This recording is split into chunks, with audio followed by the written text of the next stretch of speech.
Pour les besoins de l'adaptation cinématographique, certains détails ont dû être changés. Cependant, l'histoire qui suit est authentique. Et le déroulement est identique à la réalité.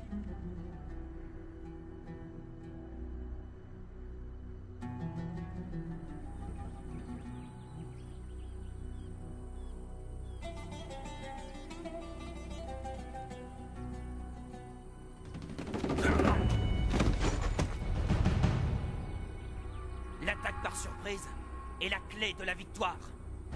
Vous devez passer à l'action tellement vite que votre ennemi n'a pas le temps de réagir.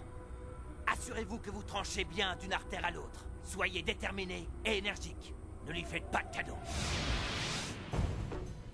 Nous vivions et nous étions entraînés dans le désert pour une seule raison. Retourner en Égypte et renverser le gouvernement. Nous étions prêts à faire face à toutes les difficultés. Pour l'amour d'Allah. Nous n'avions rien d'autre en tête que l'appel de l'islam.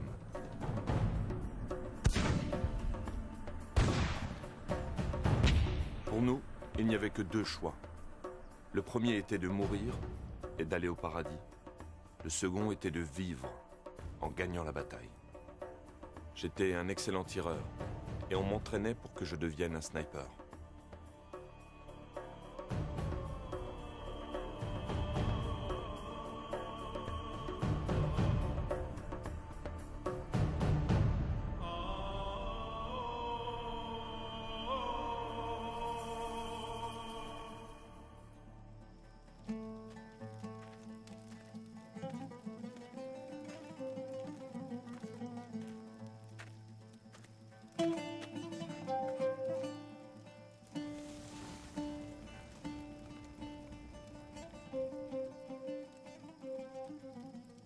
Et quiconque combatte dans le sentier d'Allah, tué ou vainqueur, nous lui donnerons bientôt une énorme récompense. Mustapha, ton frère est au paradis. Cette certitude doit te réconforter, mon frère. Et ne dites pas de ceux qui sont tués dans le sentier d'Allah qu'ils sont morts. Au contraire, ils sont vivants. Mais vous en êtes inconscients. Salam alaikum, Émir. Wa alaykum as-salam. Et qu'Allah vous protège. Comment va l'entraînement, mes frères? Tout va bien, Émir. Qu'Allah soit loué. Asseyez-vous. L'émir nous rendait visite régulièrement. Il venait voir où nous en étions avec l'entraînement. Un soir, il nous fit la lecture d'un article dans un journal du Caire. Il relatait l'arrestation d'un groupe de missionnaires qui étaient accusés d'avoir voulu convertir des musulmans dans un de leurs hôpitaux en leur proposant des relations sexuelles et de l'argent. Des relations impures. À mort les infidèles!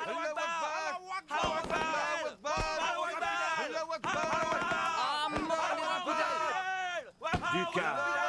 Du calme. Silence! Pour nous tous, c'était une humiliation. C'était le mois du Ramadan. Nous ressentions le besoin de défendre notre Dieu et nos convictions. Tout le monde était furieux. Cet article dans la presse était une autre bonne raison de maudire encore plus les chrétiens. Les chrétiens prétendent que... Nous avons fait le vœu de mettre un terme à l'évangélisation des chrétiens, quel qu'en grâce à soit le leur prix. Bible, c'est eux qui la possèdent. Ils croient que ce livre révèle la parole de Dieu. Mais l'émir écarta la confrontation militaire. Il proposa une confrontation de logique qui consisterait à écrire un livre prouvant que la Bible avait été modifiée et ne pouvait donc pas être prise au sérieux. Si on essayait d'écrire un livre prouvant que des changements ont été faits dans leur livre... Et qui pourrait écrire ce livre-là?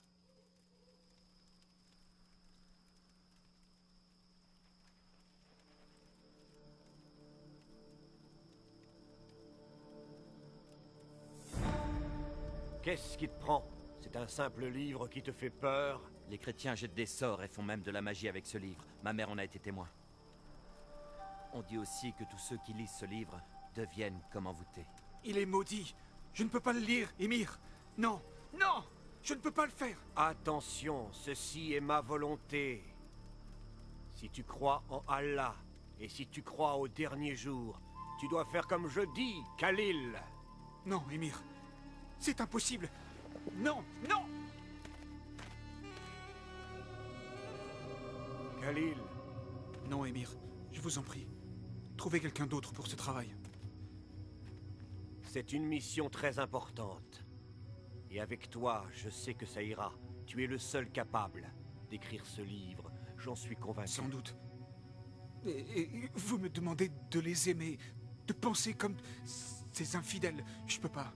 Si vous me dites de tuer les chrétiens d'Égypte, je le ferai avec plaisir. Mais lire ce livre maudit est au-dessus de mes forces. Tu es un grand croyant. J'admire ta foi en Allah. Elle est remarquable, c'est vrai. Mais tu fais erreur en te laissant aveugler par ton grand zèle spirituel. Je le vois bien. Tu ne sais plus discerner le bien du mal. Te rends-tu compte du très grand honneur que l'accomplissement de ce devoir t'apportera, sans parler du respect de tous tes frères? Tu seras le premier à exposer tous les mensonges colportés par les Juifs et les chrétiens. Pour ce travail, tu recevras 500 livres par mois, que je te remettrai moi-même.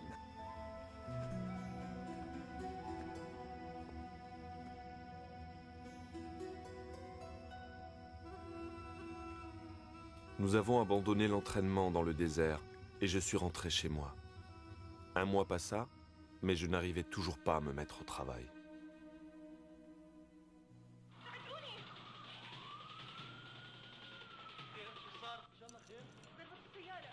Dites-moi, qu'est-ce qui s'est passé dans la série? Cette pauvre femme, Oh, qu'est-ce figure-toi qu'elle que a? son fils vient d'avoir un accident et il est dans le coma. C'est horrible. Pose ça et regarde avec nous, maman. الحمد لله بس حبيت اقول لك اني اليوم صرت اخذت على الشيف تاعي سمعت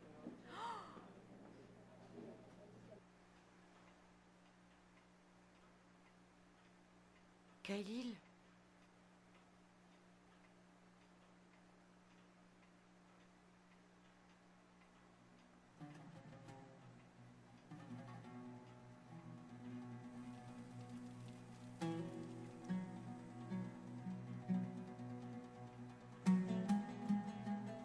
Je vous ai dit de ne pas regarder ces programmes hérétiques. mais c'est pas ce que tu crois. C'est ta sœur. Tu n'y touches pas. Hérétiques!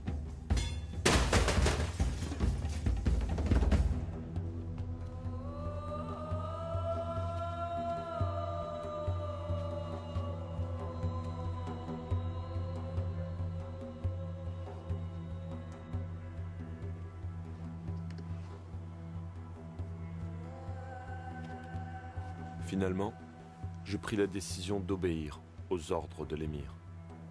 Je lui devais obéissance. Alors j'ai commencé à accomplir ma mission. Mais je ne savais vraiment pas par où commencer.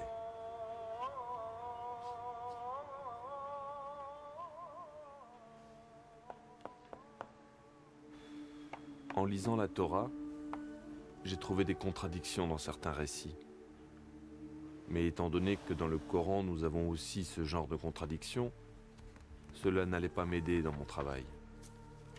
Si nous disons que ces erreurs rendent la Bible moins crédible, nous devons juger le Coran avec les mêmes critères. Alors j'ai continué de chercher des erreurs plus importantes. Mais je n'en ai trouvé aucune. Ensuite, j'ai lu la Bible en entier. Mais je n'ai pas trouvé le genre d'erreur que je cherchais.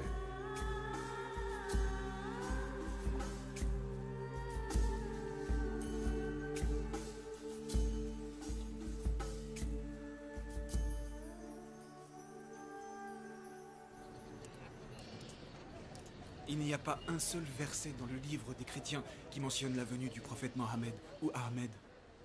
Je t'ai apporté quelque chose. Je crois que c'est ce qu'il te faut. Tiens,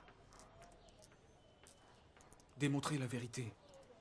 dans ces livres, il est fait référence à 26 passages des livres religieux dans lesquels est mentionné le nom du prophète Mohammed. Salut et bénédiction sur lui. Salut et bénédiction sur lui. Ces références apparaissent dans la Torah et les évangiles. Dommage que je les ai pas eus avant. C'était mieux ainsi. Je voulais que tu lises d'abord la Bible en entier. De cette façon, tu la connais et tu peux en discuter. Quand tu publieras tes conclusions, tu seras capable de les expliquer. Khalil, mon fils, ce livre que tu es en train d'écrire n'a rien à voir avec tous les autres livres. On n'a jamais écrit de manière aussi directe sur ce sujet. Si Allah le veut, nous aurons de bons résultats. Si Allah le veut, j'ai pleine confiance en lui. Il nous aidera.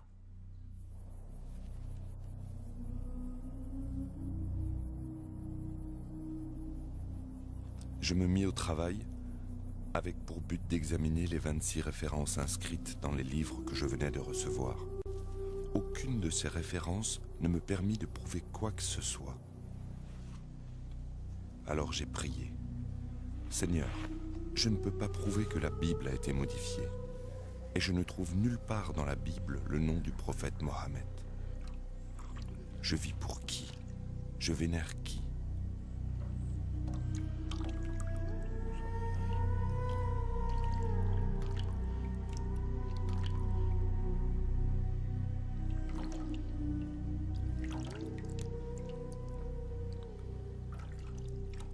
Et j'ai pensé, si la Bible est le vrai livre de Dieu, alors quel est l'avenir du Coran? Ces livres ne peuvent pas dire la vérité tous les deux, puisque leurs enseignements vont dans des directions différentes. J'ai donc commencé à écrire un protocole de recherche que j'ai intitulé « Le Coran est-il la parole de Dieu ?» À la fin, j'avais écrit entre 200 et 300 pages. Un jour, l'émir me fit une visite surprise. Je vous prie d'attendre Khalil ici.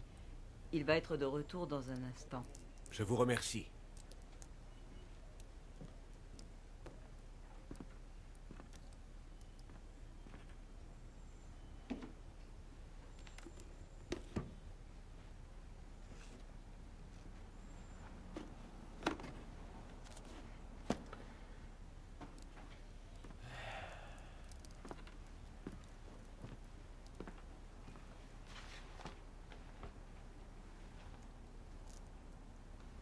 Gloire à Allah. Il a enfin commencé l'écriture du livre.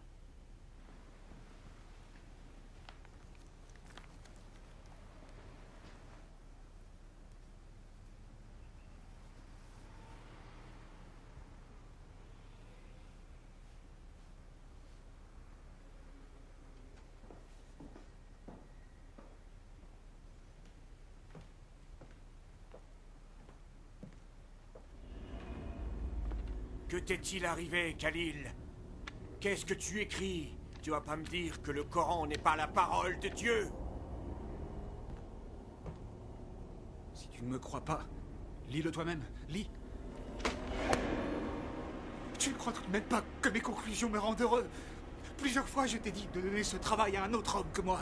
Chaque fois, tu m'as dit que Allah m'avait choisi. C'est toi le responsable.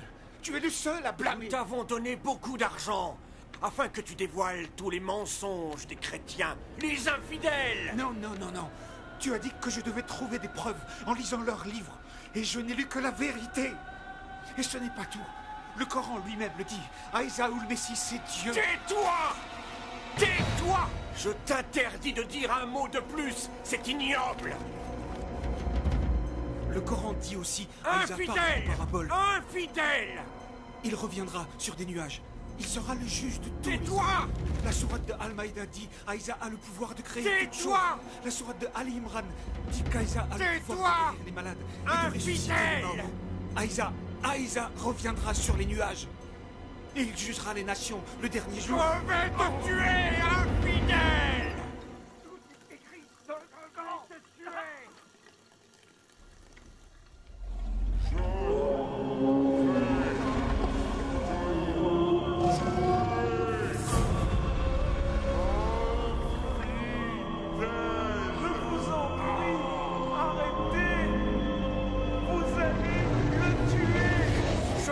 Tuer, infidèle, je vais te tuer! Écoute-moi. À partir d'aujourd'hui, on ne se connaît plus. Je préviendrai le groupe que tu as abandonné notre foi. Et si un jour tu veux montrer ces saletés, je te préviens, je te tuerai de mes propres mains! Infidèle! Khalil! Khalil!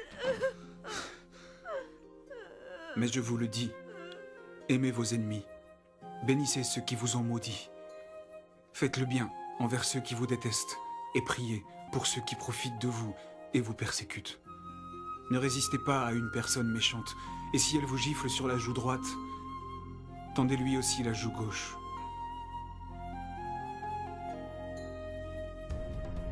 Combattez les infidèles, car ils n'ont pas la foi. Combattez les polythéistes de la même manière qu'ils vous combattent. Combattez ceux qui ne croient pas en Allah. Combattez, combattez, combattez. Même s'ils sont des pères, des fils et des maris, tuez-les.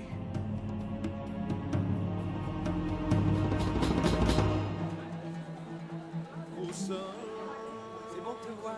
Je les rends en forme.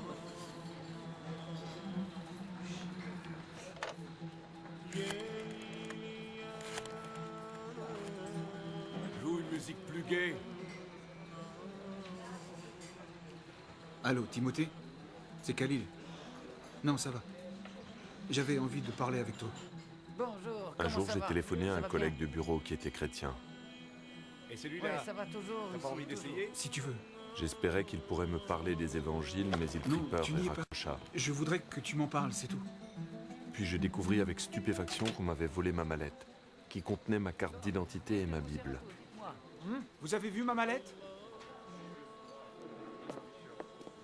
Quelqu'un a vu une mallette? Une manette? Oui, vous ne l'avez pas vue. Je l'avais posée là. Non, j'ai rien vu. C'était si important. Oui, il y avait ma carte d'identité et ma Bible.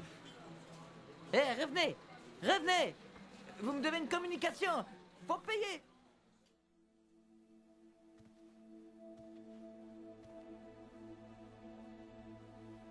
Dieu, entends ma prière. Montre-moi le chemin. C'est tout ce que je veux et toujours voulu. Je veux te connaître et te servir de tout mon cœur. Je t'aime depuis mon enfance. J'ai mis ma vie entre tes mains. Je suis confus. J'ai besoin de toi. Je sais que tu es un Dieu. Mais es-tu celui des musulmans ou celui des chrétiens? Si tu es le Dieu des musulmans, fais en sorte que j'oublie mes doutes sur l'islam. Et si tu es le Dieu des chrétiens, fais que dans mon esprit vienne la lumière. Montre-moi la vérité. Je t'en supplie, Dieu.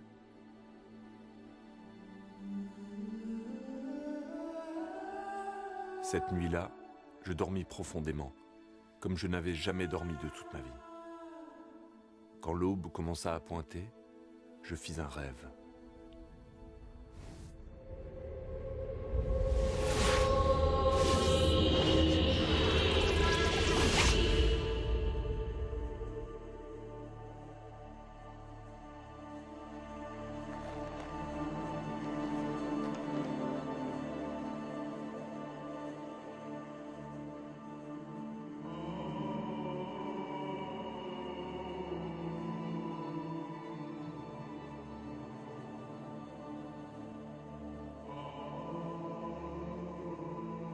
Tu as toujours des doutes à mon sujet.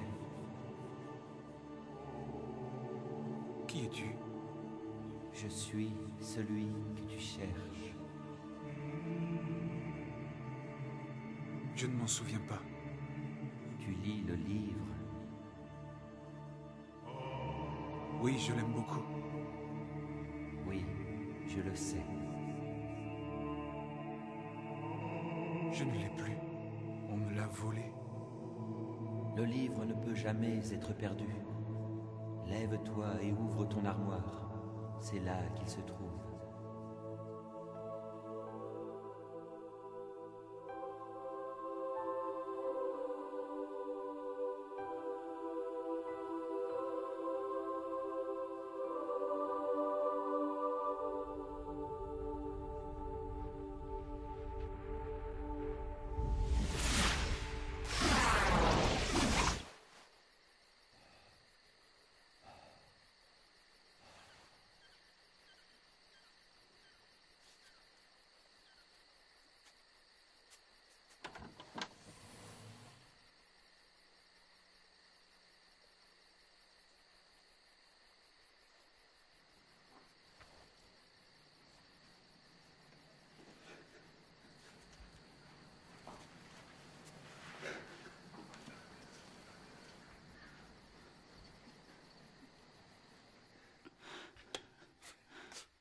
Khalil? Mère, tu dois me pardonner. Je croyais suivre les préceptes de la vraie foi. C'est pour ça que je t'ai traité aussi durement. J'étais ignorant. Pardon, je veux te baiser les pieds. Oh mon Dieu, qu'est-ce que tu as? Qu'est-ce qui t'arrive? Dieu m'a guidé vers la vérité.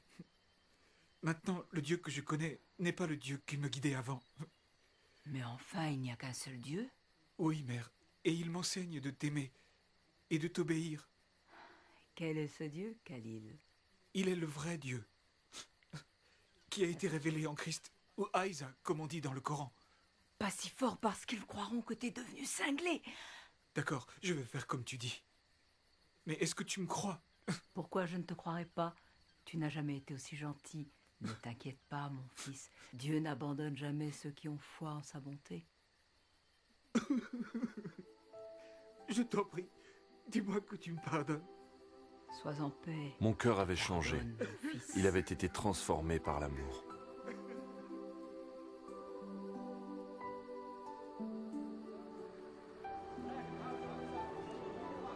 Je ne pouvais plus dormir. Je me suis promené jusqu'au matin. Tout ce que je voyais était magnifique. J'avais de la sympathie pour tous ceux que je rencontrais. J'avais envie de leur dire que je les aimais. Même les chrétiens, et eux, me connaissaient comme un homme violent et fanatique.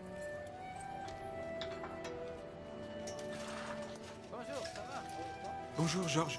C'est moi, Khalil. On n'est pas encore ouvert. Ne crains rien, C'est c'est pas moi. encore Je ouvert. suis venu te parler. Je viens C'est pas implorer encore ton pardon. ouvert. Je t'en supplie. On pourrait pas en parler plus tard? J'ai changé. Je le vois. Je ne suis plus le même. Avant, j'en voulais à tous les chrétiens. Je te demande de me pardonner. Pardonner, car tu as changé. Oui, j'ai changé. Je te demande ton pardon. Je ne le mérite pas, mais je t'en prie, pardonne-moi. J'ai changé. Alléluia. Ça veut dire quoi? Tu le sauras. Laisse-moi te regarder. Que t'est-il arrivé? J'ai changé, s'il te plaît. Approche. Pardon. Bien oui, je te pardonne. Pardon. Entre.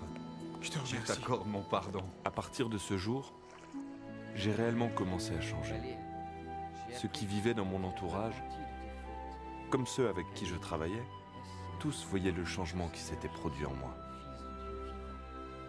J'avais été un homme odieux, irascible. J'avais mis le feu aux églises et j'avais pillé des boutiques. J'avais commis des actes d'une extrême violence.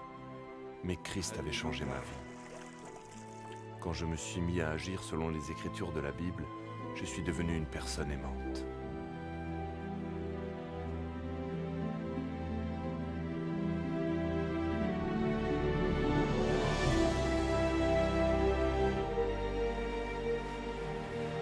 Je suis libre maintenant.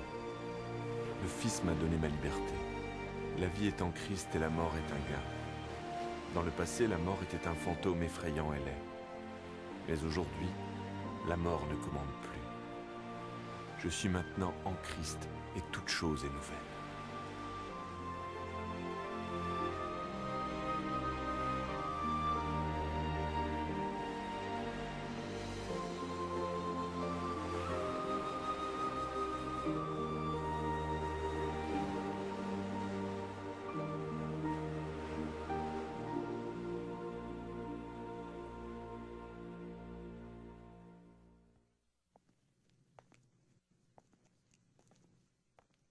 Est-ce que le léopard peut changer ses taches? Le lion peut-il vivre en paix avec l'agneau? Un homme dévoré par la haine et la lutte farouche contre ses ennemis peut-il devenir un homme de paix? Dans le cas de Khalil, toutes ces questions ne lui ont jamais traversé l'esprit. Jusqu'à sa rencontre avec le prince de la paix, le Seigneur Jésus-Christ. C'est impossible d'un point de vue humain? C'est ce que vous vous dites? Oui, mais avec Dieu, toute chose est possible. Cela me rappelle un homme, appelé Saül. Comme Khalil, il était grossier, violent, mais très instruit. Il prit la décision de tuer les chrétiens de sa région. Il participa à l'assassinat de plusieurs d'entre eux jusqu'au moment où il comprit qu'il ne luttait pas contre les hommes, mais contre Dieu. Dieu mit littéralement Saül à genoux. C'est dans cette position, humble et prostrée, que cet homme fier a crié son désespoir. « Qui es-tu, Seigneur ?» Et le Seigneur a répondu « Je suis Jésus. Et quand tu te bats contre mon Église, tu te bats contre moi. » De nos jours, On se souvient de cet homme sous le nom de Paul, l'auteur de plus de la moitié du Nouveau Testament dans la Bible. Qu'est-ce qui changea Saül? Qu'est-ce qui changea Khalil? Pour les deux hommes, c'était le même pouvoir, le pouvoir de l'amour. C'est de ce pouvoir que je veux vous parler aujourd'hui, car il n'y en a pas de plus grand. Dieu est amour, c'est ce qu'enseigne la Bible. Dieu est tout-puissant. Il connaît toutes choses et en outre, il est présent partout. Mais en essence, Dieu est amour. Dieu ne veut pas que l'homme périsse, mais au contraire, il veut que tous les hommes se repentent et connaissent la vérité. Ce qu'il veut, c'est que nous vivions avec lui au ciel pour toujours. Tout ce qu'il demande, c'est que nous acceptions Jésus-Christ comme notre Sauveur. Nous voici arrivés au point important. Écoutez avec attention. Khalil a eu l'expérience particulière de voir Jésus dans un rêve. Vous croyez peut-être que vous devez aussi le voir en rêve pour être sauvé? Ce n'est pas le cas. Le salut est un cadeau de Dieu pour tout le monde. La seule demande venant de Dieu est que nous ayons la foi. Même la foi est un cadeau de Dieu. Que pourrions-nous attendre d'autre que de l'amour d'un Dieu d'amour?